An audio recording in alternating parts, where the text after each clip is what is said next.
As we just heard, Ciancia's father called the local police chief, Alan Cummings, after getting troubling text messages from his son. Cummings says he then called the LAPD and asked them to check on Ciancia. Officers arrived, but they reportedly missed Ciancia by less than an hour. Joining us now, Pennsville, New Jersey Police Chief Alan Cummings, the man who tipped off the LAPD. Chief, thanks so much for being here. What did Paul Ciancia's father say to you when he called you on Friday? Well, Jake, I received a call about 12:30 on my cell phone, and he wanted to show me a text message that his younger son received from Paul Ciancia in California. So I responded to his residence, and I was able to take a look at the text message, at what point I felt that it was pretty serious. It sounded as if Paul Ciancia in California was thinking about harming himself. So obviously, I knew I needed to make a phone call to the LAPD and have a well-beings check done there. So obviously you don't want to tell us the content, but it seemed suicidal in nature, the text message?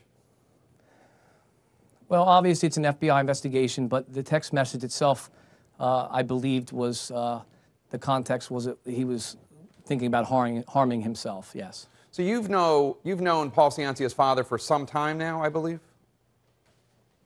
Yeah, about 20 years. Okay. When did Ciancia's father call you? You said around 12:30 on Friday? And how much time between you coming by his house and reading the text message, how much time elapsed before you called LAPD? I got to his house about 12:45, looked at the text message, made a decision, and we contacted LAPD, at which time I spoke to a lieutenant there who was very helpful, of course. She explained to me that they were in the middle of a shooting at LAX. I told her I was aware of that. At this point, we weren't connecting the dots, of course. I asked her if she could conduct a well-being check at a residence for me. I received a message from a father in New Jersey that is concerned about his son's health, or well-being, I should say, and she said that they would make an attempt to go by and check the residence. And I just want to make sure I understood the text message from the suspect. It talked about harming himself. It did not say anything about harming anyone else. Is that right? That's correct, yes.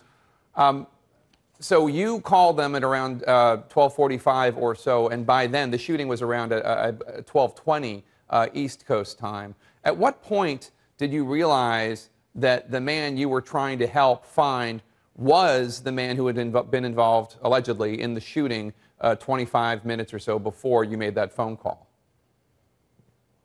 Well, Jake, I got back to my department after speaking to the LAPD, and obviously the last conversation I had with the lieutenant there was she would contact me as soon as they made some contact with somebody at the residence. She did call me back and told me that they met with two roommates there, and both roommates stated that he wasn't there today.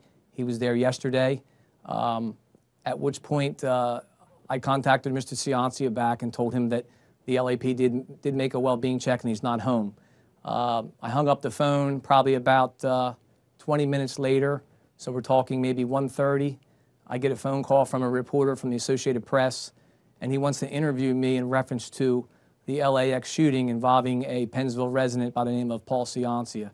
So that was the first time I received the information.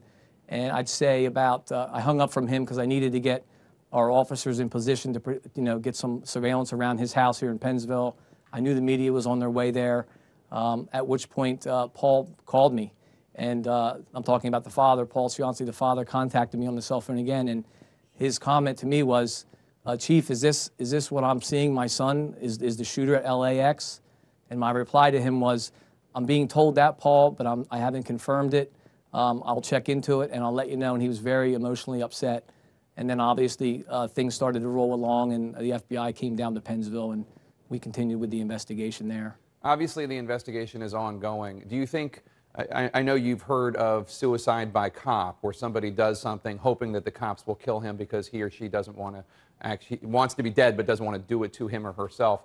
I know it's asking you to speculate. Do you think that's possible here if he was talking about harming himself and then he goes and does this? That's possible. I mean, like you said, I'm speculating on that. That's not part of my investigation.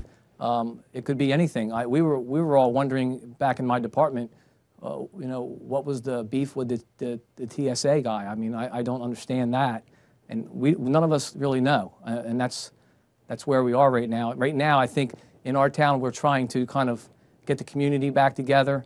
Obviously, we're supporting the Ciancia family. They're having a rough time with this. This is just like any normal family, in your community, and your son goes away and decides he wants to move on in his life and try to create a business or start something business-wise. And next thing you know, you get this phone call, and this is what you hear. So it's shocking to everybody. And everybody did what they were supposed to do, but just ultimately the clock ran out. Pennsville Police Chief Alan Cummings, thank you so much. We appreciate your time today. Thank you.